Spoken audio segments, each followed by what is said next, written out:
Ini juga diajarkan oleh Ibn Arabi. Okey. Sebenarnya wahdatul wujud ni tak pening, dia simple saja sebenarnya. Dia pening sebab kita jarang dengar.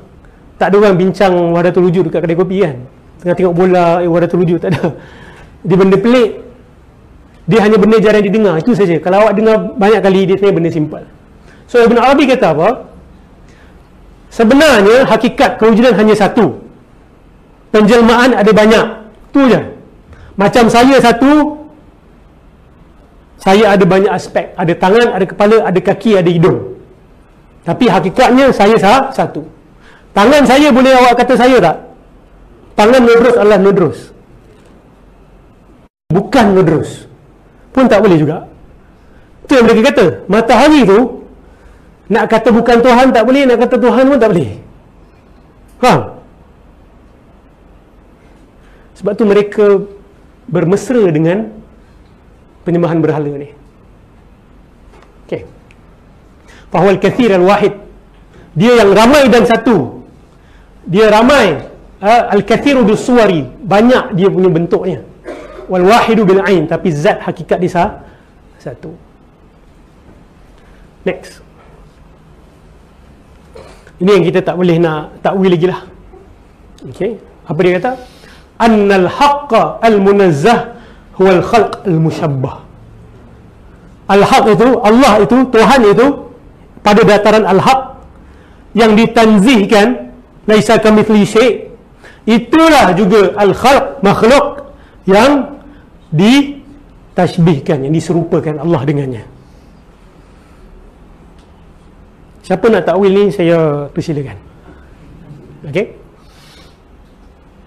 Tengok, baca kemudian ni. Dia affirm what he said. The statements that come after that is in harmony with apa yang diklaim dekat sini. So, yang ada hanya Tuhan. Awak Tuhan ke? Nak kata Tuhan tak boleh, nak kata bukan Tuhan pun tak boleh. Awak kena faham benda tu. Next. Okey, ini fatwa daripada Habib Alawi bin Tahir Al-Haddad. Keras fatwa dia. Dia kata siapa yang berpegang pada wahdatul wujud, murtad. Dan dia punya pernikahan akan tertalak. Tercerai segi dia. Awak boleh baca lah. Sebab orang yang tanya ni, tanya tentang 5 kitab ni. Kitab Durrun Nafis. Durrun Nafis ni terkenal di kalangan orang Melayu. Itu dia lihat Syekh Nafis Al-Banjari. Nafis Al-Banjari. Buku tu adalah wahdatul wujud di dalamnya. Bahkan bila cerita berkenaan dengan perbuatan manusia, betul-betul jadi akidah Jabariyah. Manusia bagaikan bulu yang berterbangan, yang ditiup angin. Kemana ditiup angin, ke situ ia akan pergi. Jadi akidah Jabariyah. Sebab apa? Wahdatul wujud akan bawa awak kepada Jabariyah. Sebab yang ada hanya Allah, awak tak wujud pun. Kalau awak pun tak wujud, ikhtiar awak, usaha awak lagi dah tak wujud. Saya harap saya tak syok sendiri seorang-seorang. Are you with me? Sama dengan saya? Okey. Kemudian Allahumma salli ala Muhammad. Tengok agama wahdatul wujud. Dia kata agama wahdatul wujud tau. Agama wahdatul wujud telah ijma' ulama Islam atas bahawasanya adalah ia agama kufur. Orang yang percaya kepadanya murtad. Wal'iyadhu billah. Isterinya tertalak daripadanya.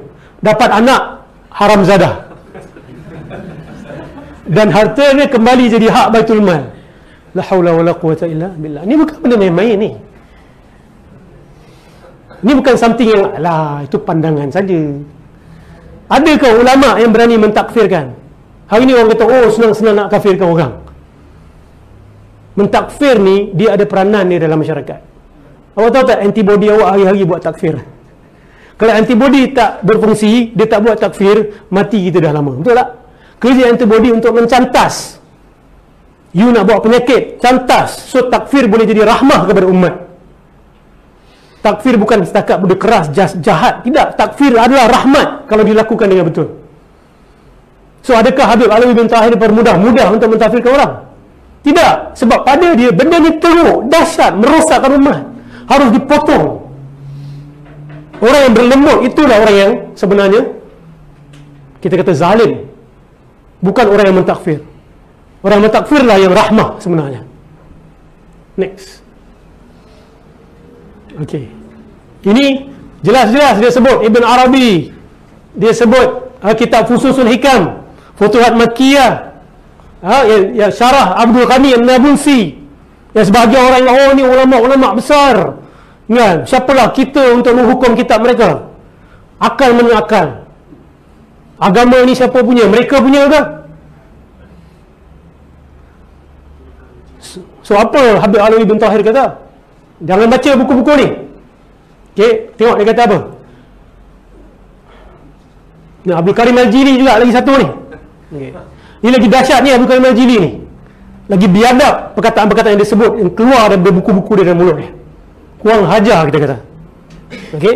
Dia kata Nabi menjelma dalam setiap zaman dalam tubuh-tubuh yang berbeza. Bahkan insan itu sendiri adalah segala-galanya. Lauh mahfuz tu manusia, jin manusia, malaikat manusia, Muhammad manusia, Allah manusia, semua manusia. Tengok dalam dia punya martabat kewujudan, maratibul wujud.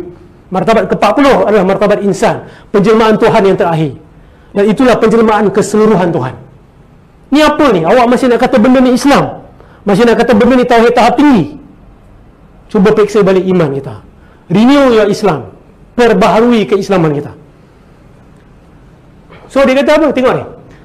Ni agama Hindu atau tasawuf Hindu dan falsafah Hindu kemudian dicampur adukkan kepada tasawuf Islam. Sahih kalamu, betul. Menunjukkan bahawa mufti kita ini melakukan kajian yang betul. Ada je orang yang pertahankan Ibn Arabi. Bila kita kata ada ini elemen Hindu, dia tak setuju, dia tolak. Tapi bila kita tanya dia, kamu buat kajian tak? Kamu tahu tak Hinduism itu apa? Pantheism itu apa? Yoga itu apa? Oh, tak penting. Saya trust Ibn Arabi. Macam mana nak lawan orang yang buat kajian? Orang yang betul faham luar dan dalam agama Hindu ni. They say it is exactly the same. Yes, saya nak repeat balik. Exactly the same. Dari segi akidah kepada ritual dia. Borong semua sekali. Saya kata zikir nafas adalah pranayama. Saya akan buktikan nanti lepas ni. Ada orang dalam silsilah tarekat Syattariyah yang buat pengakuan mereka ambil zikir nafas daripada the yogis. Tapi hari ini masih ada umat Islam yang berdegil nak pertahankan lagi. Jelas Nabi tak ajar, Al-Quran tak ada sebut. Dan orang yang bawa dah mengaku daripada yogi. Kita masih, oh tak, hu ni bermaksud lain maksud ni. Come on, you look foolish. Okay. Kemudian next. Okay. Kemudian ada disebut juga, dia kata awas daripada buku-buku ini. Adalah disebut daripada yogi dan sebagainya. Okay. Minta maaf tak jelas sangat. Okay, next. Ini sorry, patah balik. Ini cakra. Cakra masuk tak ke dalam umat Islam? Ada. Dia bagi sebagai ilmu lataif. Lataif. Naqsyabandiyah ada amalkan lataif. Tapi mereka dakwa bahawa lataif ni bukan daripada cakra. Tapi tengok nanti apa Allamah Iqbal kata tentang lataif. Iqbal ni siapa? Ulama daripada Pakistan. Mereka sangat faham yogi-yogi Hindu di sana. Mereka tahu lataif ni datang dari mana.